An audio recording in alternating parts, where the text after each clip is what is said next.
بسم اللہ الرحمن الرحیم۔ السلام علیکم ورحمۃ اللہ وبرکاتہ۔ امید ہے کہ آپ تمام خیر و عافیت سے ہوں گے۔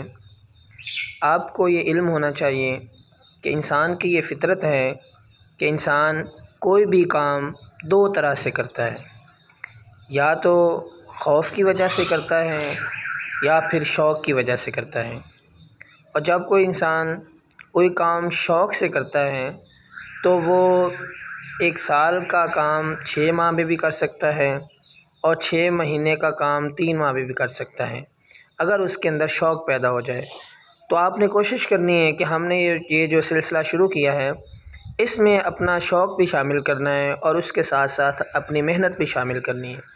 اور جب آپ جتنی محنت کریں گے، پھر اللہ تعالیٰ نے ارشاد فرمایا ہوا ہے کہ وَلَيْسَ لِلْإِنسَانِ إِلَّا مَا سَعَىٰ، کہ انسان کے لیے وہی کچھ ہے جس کے لیے وہ کوشش کرتا ہے۔ اگرچہ انسان اکتا جاتا ہے بار بار لکھنے سے، لیکن آپ نے اکتانا نہیں ہے، آپ نے شوق کے ساتھ یہ کام کرتے رہنا ہے۔ انشاءاللہ اس کے رزلٹس آپ کو جلد از جلد مل جائیں گے۔ تو آئیے سبق کی طرف چلتے ہیں۔ آج ہمارا سبق نمبر 4 ہے، جس میں سب سے پہلے تو ہم جو کل کا سبق ہے اس کی ریویژن دیکھیں گے اور اس میں جو باریکیاں ہیں، جو رولز ہیں، ان کو سمجھنے کی کوشش کریں گے۔ تو سب سے پہلے جو کل میں نے سمجھایا تھا اس میں میں نے بتایا تھا کہ جب آپ نے لفظ فا لکھنا ہے تو اس کی شکل ہوتی ہے با کی طرح۔ اگر آپ با لکھیں، مثلا یہ دیکھیں کہ یہ آپ کے سامنے با لکھ رہا ہوں، تو یہ با ہے ہمارا، نیچے سے بالکل گول ہو، یہاں جگہ زیادہ ہو، یہاں جگہ تھوڑی ہو اور دونوں کونے برابر ہوں۔ اب اسی کے اوپر ہم نے فا کو فکس کرنا ہے، لیکن تھوڑی سی تبدیلی کے ساتھ کہ یہاں ہم نے تھوڑی سی گولائی میں اضافہ کرنا ہے، یہاں سے گول آئے گا، مثلا یہاں اوپر ہم فا کا حصہ لگا دیں گے تو یہ ہمارا فا بن جائے گا۔ اسی طرح کاف کے بارے میں کل میں نے بتایا تھا، بچوں نے بڑا اچھا لکھا کہ آپ نے اس بات کا خیال رکھنا ہے کہ آپ کا دائرہ یہاں تک جائے، اوپر ہونا چاہیے اور یہاں آپ نے گولائی کے ساتھ آنا ہے۔ اسی طرح دوسرے کاف کے بارے میں کل میں نے بتایا تھا کہ الف لکھیں اور اس کے نیچے با لکھ دیں اور یہ اس کا حصہ بنا دیں تو آپ کا کاف تیار ہو جائے گا۔ اسی طرح لام بھی بڑا آسان ہے، پہلے الف لکھنا ہے، اس کے بعد دائرہ اس کے نیچے لگا دیں، سین والا لگا دیں، سواد والا لگا دیں تو یہ ہمارا لام لکھا جائے گا۔ تو آج کا ہمارا سبق ہے میم۔ اچھا، لفظ میم لکھتے وقت آپ نے اس گولائی کا خاص طور پر خیال رکھنا ہے۔ کچھ بچے یوں کر دیتے ہیں، ایسے نہیں ہوگا، بلکہ یہ گولائی میں آئے گا۔ دیکھیں اس طرح، یہاں اس کو گولائی میں لے کے آپ نے نیچے باریک کر دینا، یہاں پہ اس کا گولائی میں موٹا مارکر لگے گا اور یہاں سنگل باریک آئے گا، جس طرح ہم الف میں نچلا حصہ باریک کرتے ہیں، اس طرح۔ اسی طرح اگلا ہمارا حرف نون ہے، وہ بڑا آسان ہے، جو کہ ہم نے دائرے پہلے سیکھ لیے ہیں۔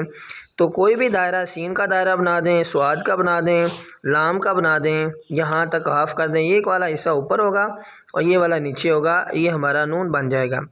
جو واو ہے یہ بھی انتہائی آسان ہے، جس طرح ہم نے فا میں سیکھا کہ اس کے جو گولائی ہیں، یہ واو کی گولائی تقریباً فا کی طرح ہوتی ہے۔ مثلا دیکھیں اس طرح، یہاں آپ نے چھوٹا سا کونا بھی بنانا ہے۔ اس کے بعد اگلا ہمارا حرف ہے ہا۔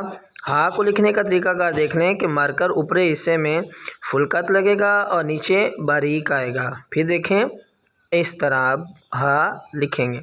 اس کے بعد حمزہ۔ حمزہ یہ ہم پہلے سیکھ چکے ہیں، جس طرح آئین میں ہم نے عین کا اوپر والا حصہ اگر سیکھ لیا ہے آپ نے تو آپ کے لیے بڑی آسانی ہوگی۔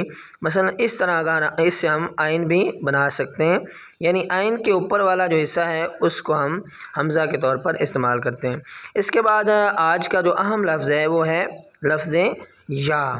یہ تھوڑا سا مشکل ہے، اس کے لیے پریکٹس کی ضرورت ہوگی۔ نیچے دائرہ ہوگا، دائرہ آپ کا یہاں تک ہونا چاہیے، یہاں سے جو میں نے رول جیم کا بتایا تھا اس کا بھی رول یہ ہے کہ آپ اس کو یہاں تک روکیں گے۔ اس کے بعد ہماری بڑی یہ ہے وہ آپ اس طرح لکھیں گے، یہاں اس کی گولائی کا آپ نے خاص خیال رکھنا ہے۔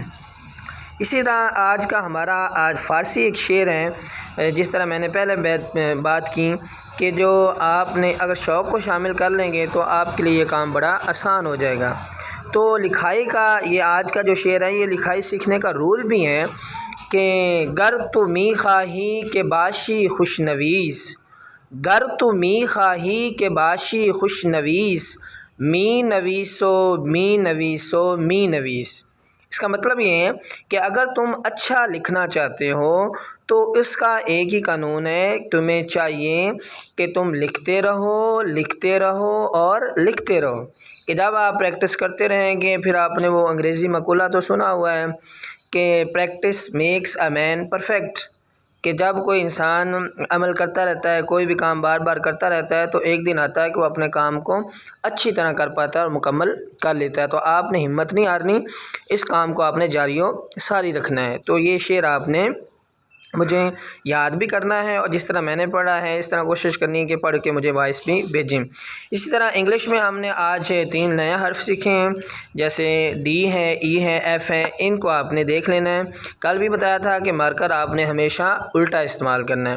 اس کے بعد آپ کے شوق کے لیے میں نے ماشاءاللہ لکھا ہے انگلش میں، آپ نے بھی کوشش کرنی ہے کہ آپ بھی اسی طرح لکھنے کی ٹرائی کریں۔